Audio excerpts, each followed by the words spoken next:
করার জন্য, বিশেষ করে যারা কাস্ট সার্টিফিকেট এখনও পাননি, যারা লক্ষ্মীর ভাণ্ডারে এখনও নাম লেখাতে পারেননি, যারা স্বাস্থ্যসাথীতে এখনও নাম লেখাতে পারেননি, যারা পাট্টা পেতে পারেন কিন্তু পাট্টা পাননি, তাদের এই সমস্ত মানুষরা যাতে তাদের সময় মতো সুযোগগুলো পায়, তার জন্য এই কাজগুলো করবার জন্য আমি মনে করি জানুয়ারির লাস্ট উইক থেকে ফেব্রুয়ারির ফার্স্ট উইক পর্যন্ত চলবে এটা।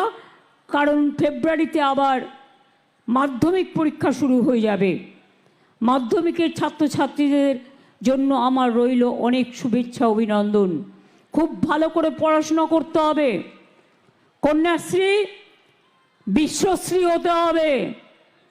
মাথায় রাখতে হবে যে তোমরা একদিন পাইলট হবে, তোমরা একদিন ইঞ্জিনিয়ার হবে, তোমরা একদিন ডাক্তার হবে, তোমরা একদিন প্রফেসর হবে।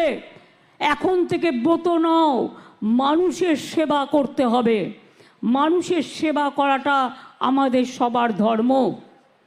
আর বাবা মায়েরা চিন্তা করবেন না, যে মেয়েরা পড়াশুনো করছে, যখন তার 18 বছর কমপ্লিট হচ্ছে, যদি পড়াশুনো চালিয়ে যায়, সে আবার তার ব্যাংকে 25,000 টাকা পায়। এবং তাছাড়াও আমাদের রূপশ্রী প্রকল্প আছে, যারা গরিব মানুষ বিয়ে দিতে পারবে না, 25,000 টাকা তার মেয়ের বিয়েতে পাবে। পরিযায়ী শ্রমিক যারা আছে তারাও কিন্তু পায় এই টাকাটা। বাইরে যারা কাজ করতে গেছেন, ফিরে এসছেন, চিন্তা করবেন না, আপনাদের জন্যও কিন্তু আমরা আছি।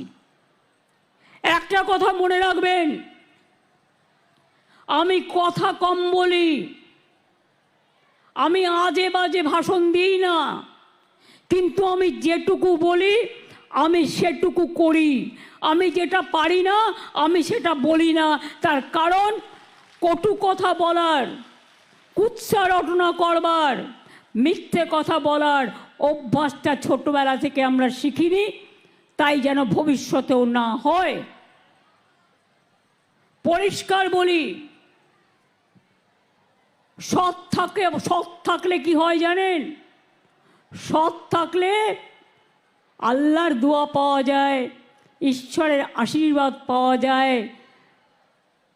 আম্বেদকরজির আশীর্বাদ পাওয়া যায়, বিরসা মুন্ডার পাওয়া যায়, পঞ্চানন বর্মার পাওয়া যায়। সবার আশীর্বাদ, শুভেচ্ছা